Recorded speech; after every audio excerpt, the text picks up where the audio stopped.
جب آپ آگ کے پاس جاتے ہیں ایون چاہے آگ بجھانے کے لیے بھی تو اندیشہ نہیں، یہ اعداد و شمار دیکھیں، میں پہلے عرض کر چکا ہوں کہ یہ اعداد و شمار جیسے ہی آگ لگتی ہے تو یہ آ جاتے ہیں کہ جی 22 فائر اسٹیشن ہیں، 2.5 کروڑ کی آبادی میں 206 ہونے چاہیے، سب ہے۔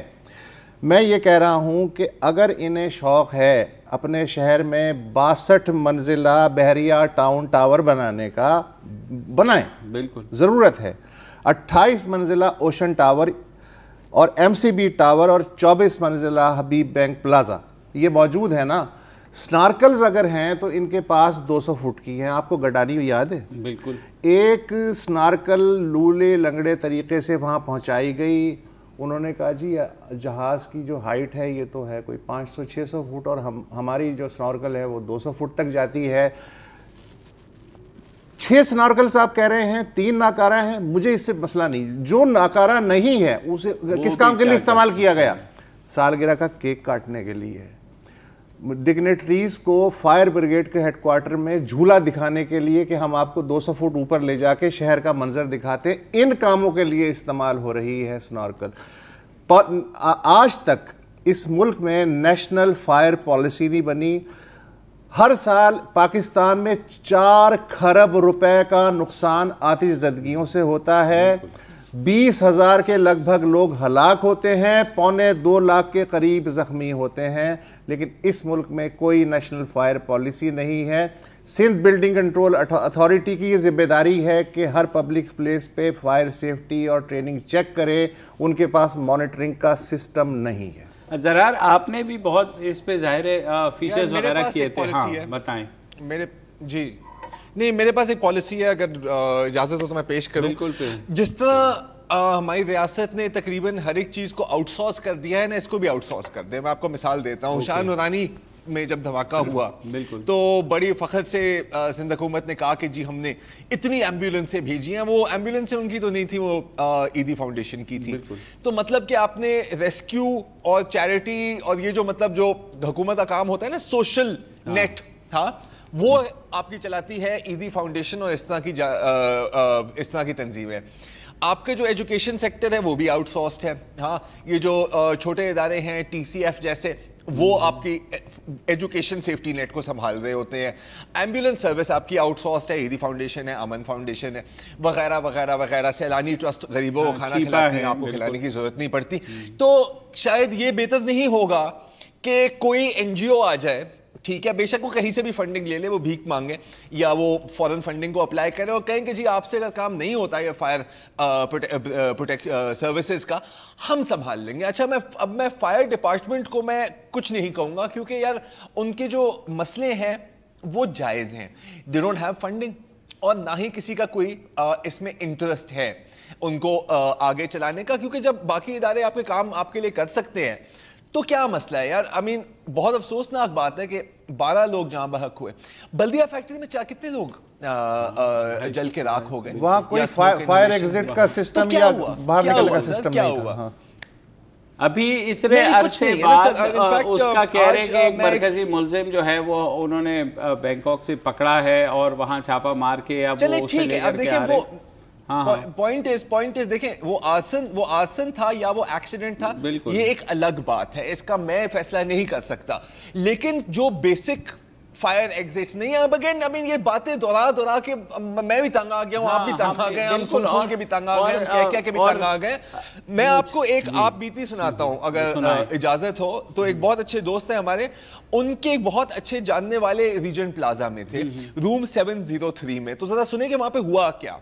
ٹھیک ہے، تقریباً 2-2:30 بجے جب آگ لگی، ان کو آدھے گھنٹے بعد پتہ لگا، تو یہ کمرے سے باہر نکلے ایگزٹ کرنے کی کوشش میں، لیکن اتنا دھواں تھا کہ ان کو کچھ نظر نہیں آیا، اور جو ایگزٹ کے سائنز ہوتے ہیں، اب اگین میں اصول کی بات کر رہا ہوں، ان میں لائٹیں لگی ہوتی ہیں کہ ان طرح کے موقعوں میں وہ نظر آ جائیں۔ ٹھیک ہے، ظاہر ہے کہ ان میں لائٹیں نہیں تھی، وہ نظر نہیں آئے۔